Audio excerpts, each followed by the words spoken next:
Welcome to the Real Estate Investing Club. This is the place everyday real estate investors gather to share their best stories, biggest insights, and favorite tactics to grow a portfolio of cash flowing properties in today's market. Here's your host, Gabe Peterson.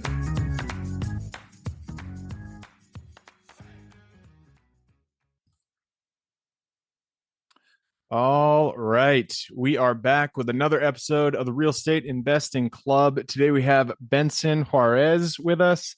Benson is the managing partner at Privy. He is an accomplished entrepreneur with 20 years experience in real estate. He has co-founded several companies and is currently a licensed agent, investor, and a managing partner at Privy.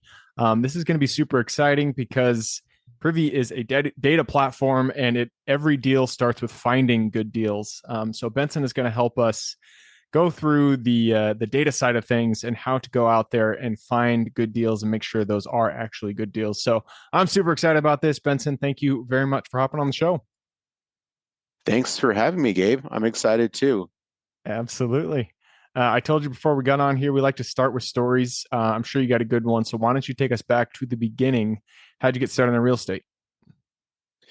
I got started in real estate back in 2001. I was I'd just been activated after 9/11 to the military. I was in the reserves for 6 years. Okay. And got launched into, active duty after obviously 9/11 and the towers came down. So, I was traveling around the world, going to different places. And I've always had a lot of interest in real estate investing. I've always been an entrepreneur. I've either never worked for anybody else but myself, or I worked for the government. That was like the two extremes, right? So it's like full control, no control. Full control, no control. And I've been able to kind of tiptoe that line because I'm like an all-in kind of guy. And so when 9/11 came, I'm like, all right, this is me for the next 2+ years, right? And so, during downtime, I was either reading or listening to tapes, or, you can tell how old I am. I said tapes, not CDs, right? And, way back then, it was, like the Carlton Sheets was like the gurus of the time, and the Robert Allens and the Ron LeGrands. And so these were the guys I was listening to. And, I had that fire in me to go from just doing at the time I was coming out of retail. I ran nutrition stores, kind of like GNC. Okay. Oh, fun. But I implemented a consultation element. So it was called one-on-one nutrition. So you came in, we would teach you all of the things you needed. We'd give you workout programs and nutrition calendars and food plans, and then we would sell you all the stuff that went with it. And so I've always used that kind of like consultative element in my businesses along the way, not just like selling just a service or a product. And we still do today with Privy. But I was transitioning to okay, now I want to invest in real estate. So I was educating myself. And after I had gotten back from, I was in Kosovo for 6 months. I was back in Colorado at the air base there, and I got to go home at night, right? Not at night, during the day. I was working nights. Okay. And so a buddy of mine was selling loans, and he's like, man, I know you're a hustler. You want to sell some loans with me? I'm like, yeah, I need some cash flow so I can start doing some deals. And so I was selling loans during the day, and then I go to the base at night and, protect our assets. And then I just turned that into a thing. And before I knew it, I had started a mortgage company. I was doing hard money loans, and I was flipping properties before I was even out of the military. Okay. And just on the side. So that's how I got started. All right. I love it. So you got started on the loan side, it sounded like. I did. Which is pretty unique. And how long did it take you to go from, originating loans to doing your own flips? I wish I knew the exact timeline. I would say probably I was wholesaling shortly thereafter. Yeah. Probably my first flip within a year. Okay. And I mean, that's a lot of people when they get started in real estate, they start in wholesaling. Obviously, I started in wholesaling, but the difficult part is finding the capital, especially when you're just getting started. I'm sure you're in your early mid-20s trying to do your deals. You don't have a lot of money to your name. But if you come with a background in, mortgage origination, you know how to access the capital, you know how everything is already started. And so that's probably a good way to get going. From there, now you're at Privy, and you guys are a data platform, a data software for real estate. So how did you go from doing those flips, doing the mortgages, to starting Privy? So right around the time of the downturn in the market, right? So this was, late 2000s. I had built a decent sized portfolio for me, at least. It was worth a few $1 million. It was like 7 or 8 properties, rental properties. And the strategy that we were doing was we were buying properties, fixing them up, and then refinancing them and pulling as much cash out and then doing the next deal, and then doing the Good next old deal. Burr strategy. Yeah. Right, doing the Burr, but then the market crashed, right? So we took pretty hard lick in our portfolio, and I lost some properties through foreclosure, and kind of had to figure some things out. And at the time, I was licensed as an agent. The state at that point had made us choose whether we were going to be a licensed mortgage broker or licensed agent, and I decided to go Oh, down the interesting. agent route. Okay. They didn't want us doing both. For many years, Right. I was doing both. Right. So I was like a one-stop shop. Like you come to us, we'll help you find your loan, house, get you your sell your house. house, Yep. get you your loan, everything. We were vertically integrating everywhere we could. Um, and then once the market, the bottom fell out, then I reinvented myself, and I'm like, okay, I'm going to focus on REOs. So I positioned myself as a buyer's agent for REO brokerages because they had all the good inventory, and I wanted first look at that inventory. And so I'm like, well, I'll sell. Well, there was several different brokerages that were doing it, but I would set myself up at a place. This woman named Lisa Blake, for example, she had hundreds of listings at any given time. Oh, wow. And so I went to Lisa. I'm like, listen, Lisa, I know how to cultivate the leads that are coming in off these signs, and I'll turn them into leads for you, and we'll just do a rev split. And then I went to another brokerage that did it. It was called the Mercury Alliance, and that's where I met my partner, Scott, and I was doing it there as well. But what I found was, and this is just kind of, real estate in general, is that like you can only serve so many clients effectively at once before you start dropping balls. Oh, yeah, for sure. And when I had all these calls coming in, I was doing everything manually. Like at that point in time, I had 6 or 7 years experience, and I was licensed, I had the MLS, but even having all of that, I still had a limit to who I could support, and also find deals for myself. And so the conversation in the office with Scott was like, how do we automate this process? How can we scale effectively, not just with our own deals, but potentially even doing stuff outside the state? And Privy was really born out of those problems that we were having in our own business. We actually never intended on selling the software as a consumer product. It was just built to solve problems that we were facing every day, to get consistent deal flow and being able to analyze properties quickly, algorithmically, and then also be able to take action. Yeah, and that's when I'm in commercial now. We do self storage, but when I was doing single family, that was the thing that I felt really bogged down. The process was you can get all these leads, but then you have to analyze them all, and doing the underwriting on all these different leads from scratch using Excel.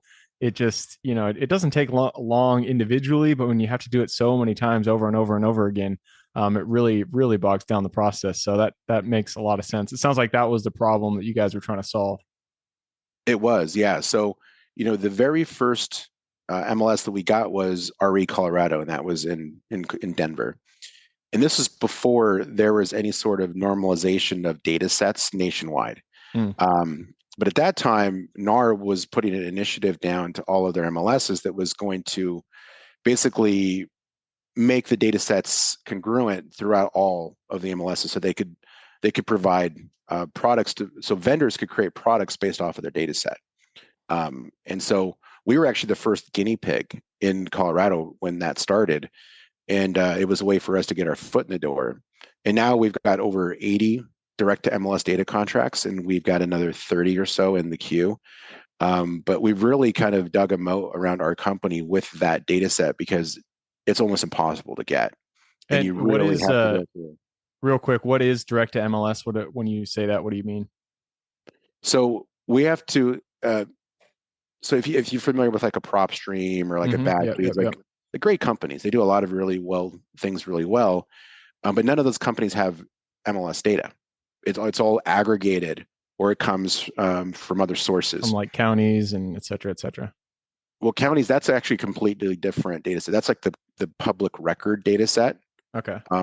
Anybody can buy that in volume on mass from Right. like these big companies out there. You probably know of some of them, but nobody can get access to MLS data. Mm. You actually have to go and directly negotiate that with each MLS.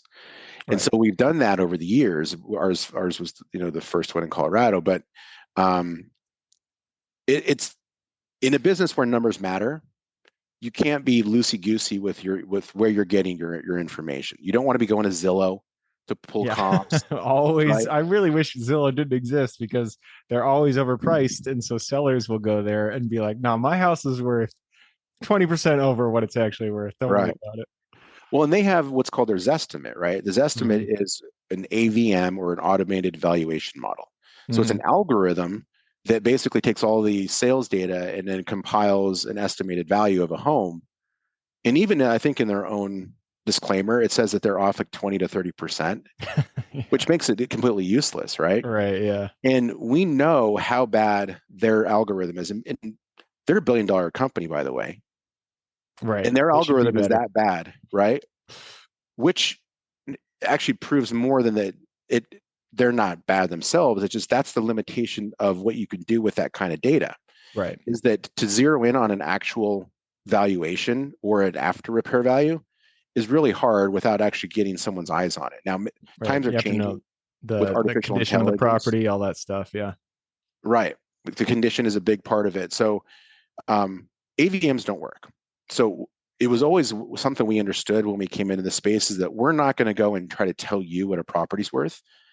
But what we're going to do is we're going to use an algorithm to build a comparative market analysis, show you all the data, and then say, here's the house that was fixed and flipped and sold next door. It's the same as your house. That's your after repair value, right? And so what we've been able to do is to help people understand values much better in this investment space by making sure we track every single investment deal, and then making sure we're comparing apples to apples and oranges to oranges. And so we're able to help them translate an as is value to an after repair value by reverse engineering the whole real estate investment data set. Nice. I love it. So yeah, it sounds like, I mean, you built this out of your own pain, which is something that is great to start from. You know, obviously you need to be solving problems when you're building software solutions. Once you had the solution kind of in place, how did it help your own, not the software itself business, but your own real estate business? It sounds like you're doing flips, you're in the market. How did you, have you guys really expanded on that side? Have you, utilized this same data to really build it out, or how has that gone? It was an interesting journey. Like I really got skittish about real estate investment. I mean, it hit me, hard Oh yeah, financially. 2008. Yeah. And so I really didn't do much up until like the last couple years. I was Okay. just, I had a couple of real estate, like rental, just basic rental properties in Colorado, real basic stuff. And so I was like, every day I teach people how to do real estate investing. We got tons of successful people. And I'm like, I just need to get back in the game. Right. So for the last couple of years, I've really been pushing hard and been able to acquire some rental properties and do more wholesaling. But there was a gap there where I was gun shy. I really was gun shy from what had happened to me in the late 2000s. And, you know, with Privy, I felt comfortable. But what I was also able to do was I was also able to recognize that I lived in a crappy market. Mm. And what most investors do, and this is what their coaches and their mentors and YouTube University teaches them, is you look for deals where you live. And if you live in a crappy market, you're not going to be able to take that market and make it good with a certain strategy that you might be employing. Like I believe that what list you pull, what software you use, whether it's Privy or some other software, who your mentor or your coach is, or if you're doing wholesale fix and flip, all that stuff matters less than where you're looking for deals. Yep. If you're looking, especially wholesale or anything that's based off of ARV, if you live in Cody, Wyoming, and you decide you want to be a wholesaler, well, Good you're luck. going to be done in 3 months. Right. You're going to be out of the business. Okay. And that's just because the ingredients to build a deal are not present in a lot of these most rural areas. Yep. And even in some of these areas like I don't even know, like Wichita, Kansas, like could you stumble into a couple of deals in Wichita? Yeah.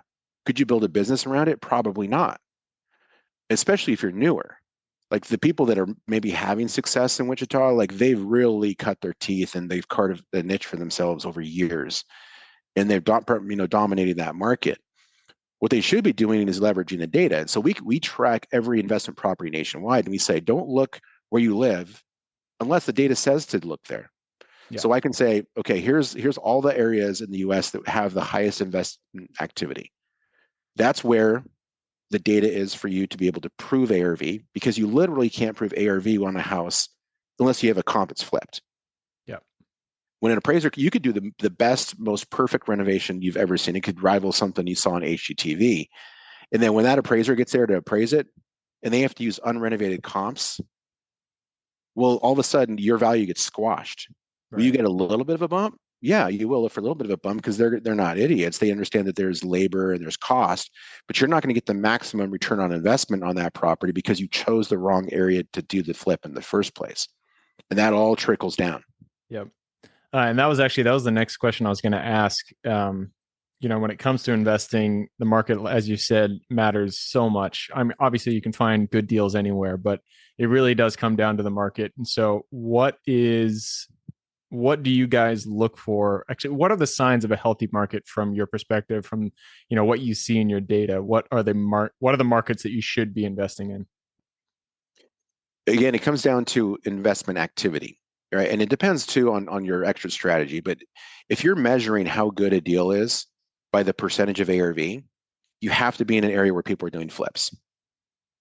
Now, again, is it Kansas City, there's like 1,700 flips there in the last 12 months?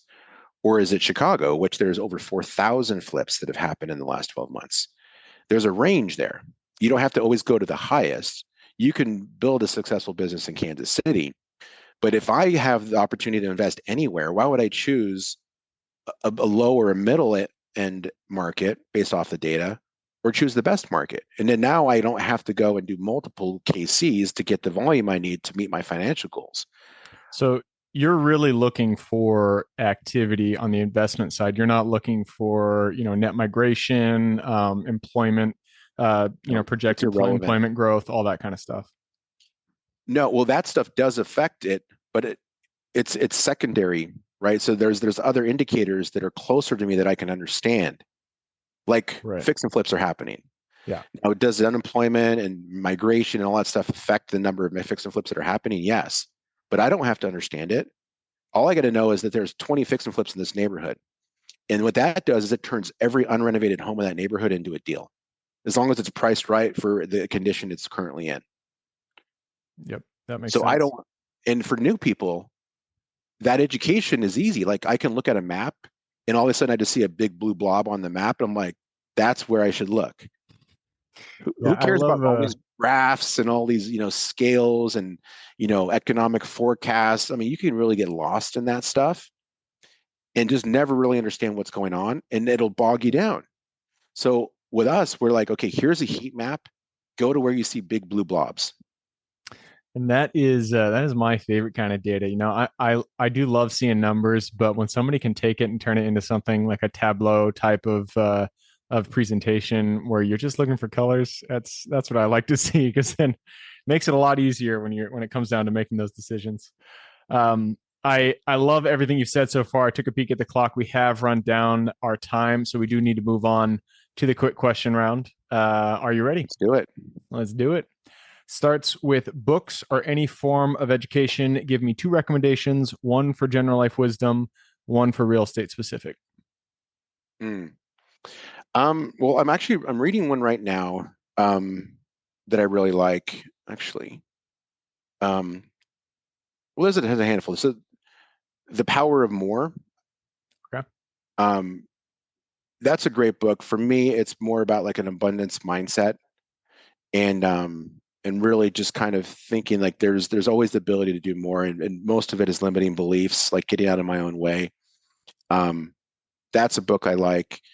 And there's I can see it right over here. I can't think of the title right now, but there's a book for business owners that where the key part of it is figuring out where in the life cycle you are in the business. Are you a practitioner where you're just doing the things that need to be get done every day? Are you a manager or are you an entrepreneur? Oh, kind of like the E-Myth mastery. It's the E-Myth. Oh, there you It's go. the E-Myth. That's what it is. That's the book.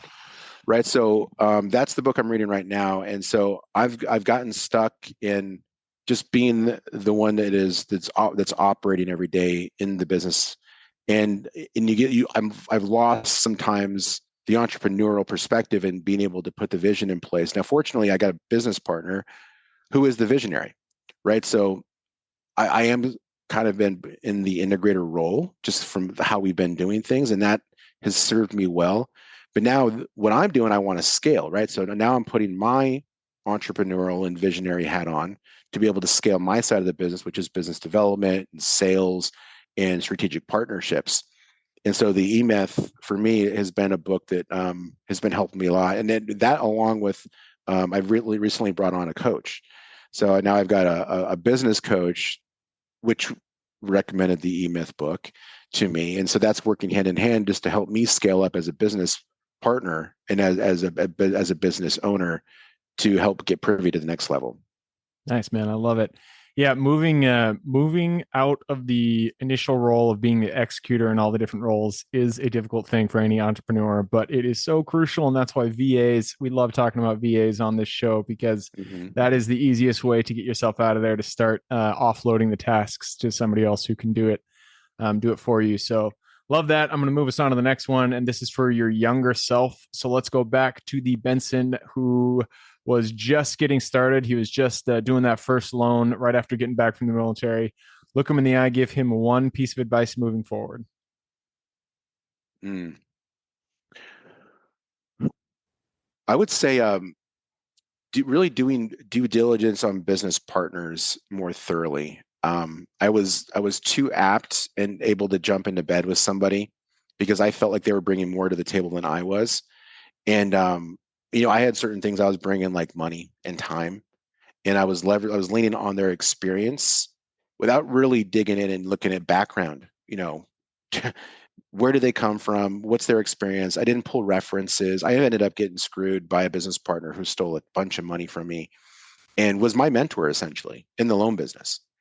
Yeah. And I lost a bunch of money because I did not do my due diligence. And so I didn't hold myself value high enough to think that I should go and make sure they were good enough for me. I was trying to prove that I was good enough for them. And it ended up biting me in the butt. So if you're ever looking at strategic partnerships or just a partnership in general, like if it's friends or family, make sure you're really digging deep into who you're going to put your financial well-being with and really be critical of it. Yeah. Yeah. Partnerships are they're a difficult topic just because, like you said, it's like a mini marriage. Like it really does matter who you partner with. You guys have to have the same values, and you have to be pointed in the same direction, have a mutual understanding of who does what and all that stuff. So that is a good lesson for your younger self. I'm going to move us on to the next question, and this is about your business. We mentioned, scaling a business is about stepping out of that initial role of wearing all the hats and into the true entrepreneurial role. And to do that, you need to hire. So what were the first 3 positions you hired for, and would you do it differently if you started again today? Yeah, the very first position would have been a development. We got really lucky with our lead developer. And at the time, because we were such kind of a startup, we brought them on with an equity position. So that happens a lot in the kind of the startup world where, you don't have a lot of capital unless you've gone out and, raised, venture funds or angel funds. So you have to incentivize people to come on early. And with developers, having a piece of the pie is the best way to do it. We wouldn't have done that differently. We got lucky with just an amazing developer who can do the work of 10 overseas developers. And I found that out the hard way through another project I was in launching another technology company. So that was great. And then a couple of the other hires that we had early on, we're like salespeople. Mm. We were leaning too much on the commission. So people who were coming in be like, oh yeah, I'll work for 100% commission or a small base, right? And then commission. And what we found is that the people that were available to do that were available for a reason. Mm. It's because they didn't have jobs elsewhere. Right. And instead of kind of going in and making sure that they had good backgrounds in sales and business development and doing that sort of thing, we found out through trial and error that they didn't produce. And even though some of them came from big companies that we knew of, it just didn't translate. So I like the slow to hire, fast to fire philosophy now. And so we're doing more of that now. Nice. Yep. I love it. All right. And that moves us to the question about metros. I mean, you guys deal with data all over the US, it sounds like. So this might be a good question for you. There's a lot of opportunity out there, a lot of square miles. So give me one metro you are most excited about investing in today.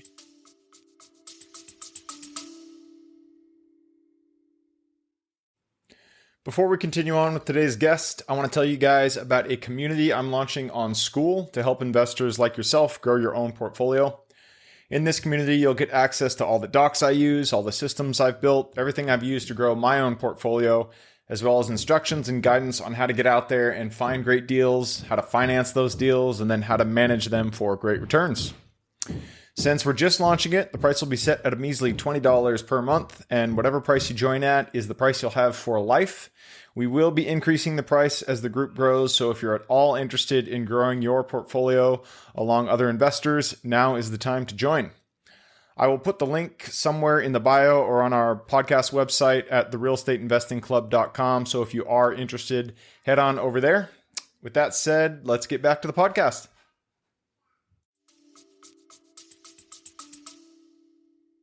So based off the data, right now, the hottest market is the greater Philadelphia market.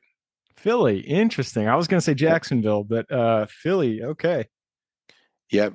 Philly has a little over 5,000 flips that have happened in the last 12 months up there. Now, again, this isn't to say you have to flip, but that's where the data is present to be able to put together a good deal with, the associated comping data, the buyers, the investment activity.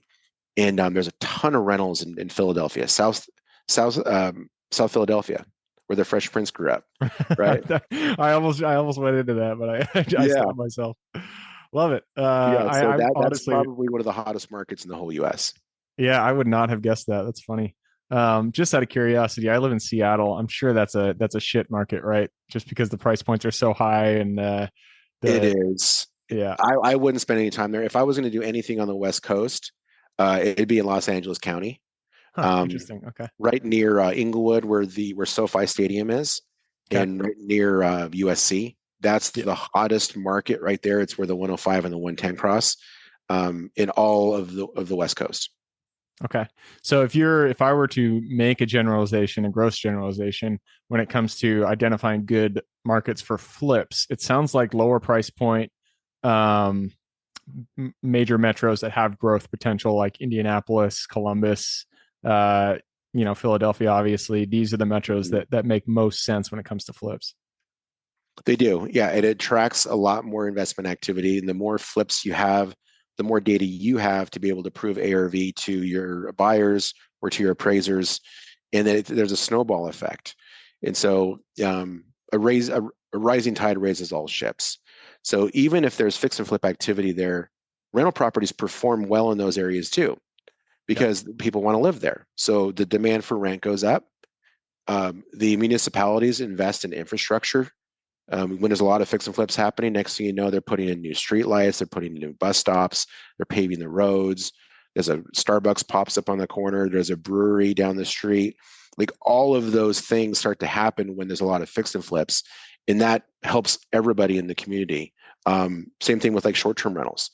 I'm actually sitting in a house that I bought virtually in St. Louis that I was going to wholesale, and I could have made about $10,000 on it, but as a short-term rental, after 3 months, everything will be cash flow on top of the 10 I would have made if I would have wholesaled it. And I was able to buy it for probably 30% of what it would cost in Denver. Wow. What are we're going on a tangent here, but what are the price points in St. Louis? I know nothing about that market. They're all over. This place I got was probably, I could have turned it like right out of the gates in a rental for 150, but the ARV is around 290. Oh, wow. Okay. And I've only put about $40,000 into it, but I'm closing on a property next week that I got for 40 grand. Wow. All I did was go in and clean it up. And I filled a 40-yard dumpster with stuff, and I'm going to sell it for, I'm under contract for 55,000. So all right. long double close. I'll make 15 grand on it. And then someone's going to come in and flip it. And that ARV on that one is about 180. Wow. Okay. That's great. And this is all in St. Louis? St. Louis. Yep. Cool. All right, I'm going to move us on. This is the quick question round that is long. We have no problems with this. It's my podcast. I make the rules. There you go. Moving on to the next one, and this is about strengths. We are all gifted with strengths that we uniquely provide this world. So, what is your Superman strength? I think my Superman strength is the ability to build rapport quickly. So we all know about the know, like, and trust aspect before people want to do business with you. I feel like I have a way of just talking with people, and just my honesty comes out, and I think I can build rapport quickly with someone, and they're like, I want to do business with this person. I want to learn more. And I don't have to be as salesy, and I don't have to like boost my, I'm good at this, I'm good at that. I don't have to sell myself. I just think it's more about like the dialogue and just talking to people and having a back and forth and being genuinely interested in what they're doing.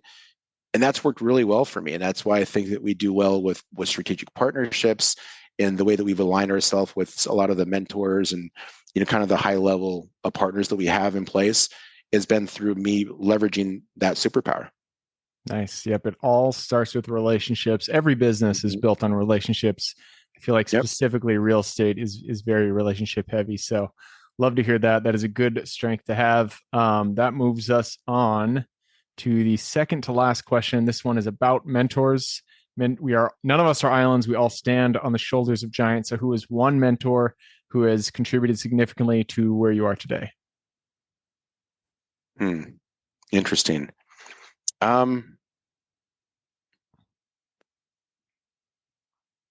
It's a difficult question. I've had lots of people through the years that have been strong influences in me. I think probably where I was most open to mentorship is when I was in the military. And I had some sergeants that were just, great influence on me, and, kind of being like, okay, this, snot-nosed kid, like get in line, right? And so there was like a lot more structure there, but I have a couple sergeants in mind that along the way just, pulled me along, helped me to become my best version of myself. But it was through the structure of the military, which I think a lot of people could use, especially with today's youth and kind of the willy-nilliness of it. I don't think that's a term. I just invented it. But I just think a lot of people can use that structure. Yep. Yeah. And those initial influences, initial mentors that happen in your, late teens, early 20s, they make a huge impact on who you become. So that makes a lot of sense. Shout out to those sergeants if they're still out there. Thanks for helping Benson get to where he is today. And that leads us to the last question. This is for the listeners. You've given us a lot to think about. I'm sure people want to reach out, get in contact with you. What's the best way for them to do that? Probably it's to go to my my socials. So I've got TikTok. It's Benson REI, and then I also have an Instagram. It's Benson_REI. Those are probably the two best ways. I've got we've got a really robust YouTube channel with lots of training and videos there. And then if you want to learn more about Privy, our website is getprivynow.com. Perfect. Getprivynow.com. And then also the socials. I will put all of that in the show notes. So if y'all want to reach out to Benson or get Privy Now, there you go. I will put those URLs in the show notes. Just click a little more in the description. It'll pull down the full description, and in there you can find those URLs. All right, Benson, that wraps it up. Thank you very much for hopping on the show. Thank you, Gabe. It was a lot of fun. Appreciate it. Absolutely. For everybody who's here with us today, thank you guys for showing up. You are the reason we do this. So if you guys have any questions whatsoever, reach out to me, Gabe at therealestateinvestingclub.com. If you guys want to support the show, all we ask is you give us a like, thumbs up, all that jazz. That's the best way to support us. And then I hope you guys have an absolutely fantastic week. Keep rocking real estate. And I look forward to seeing you on the next episode. All right, before I officially sign off, I have a quick announcement to make. If you're interested in becoming a passive investor in one of my deals, my own company, Kaizen Properties, is looking for capital partners for our upcoming projects. We invest in what are known as recession-resistant assets, mainly self-storage facilities, mobile home and RV parks, and industrial properties. If you're interested in investing and would like to learn a little bit more about my company, our investing criteria, and some of the previous projects we've done, go to the Real Estate Investing Club podcast at therealestateinvestingclub.com and scroll all the way down to the bottom of the page. Click on the Invest With Us button. That'll pop up the investor form. Fill that out, and we will reach back out to you as soon as we can. Or if you prefer a little bit more of a personal touch, you can reach out to me at Gabe at therealestateinvestingclub.com. So really, that is it. Again, it was a pleasure hanging out with you guys during this episode, and I look forward to seeing you on the next episode.